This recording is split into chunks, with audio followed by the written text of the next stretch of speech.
After a meal, food travels to the stomach, where it is temporarily stored and digestion begins. The AspireAssist works by removing a portion of the food from the stomach through a tube before it is absorbed. To begin aspiration, the system is removed from its carry bag.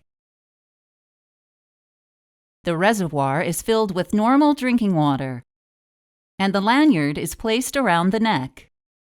The system is connected to a small discrete button on the skin, which connects to the tube leading to the stomach. When the lever is rotated, stomach contents begin to empty into the toilet.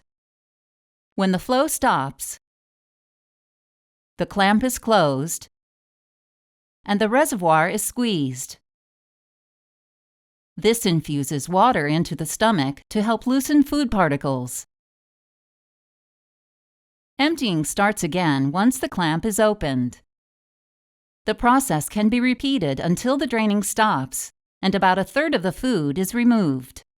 The rest of the meal is digested normally for a gradual, healthy weight loss. In total, the aspiration process takes 5 to 10 minutes. Afterwards, the AspireAssist can be stored back in a small carry bag for your convenience.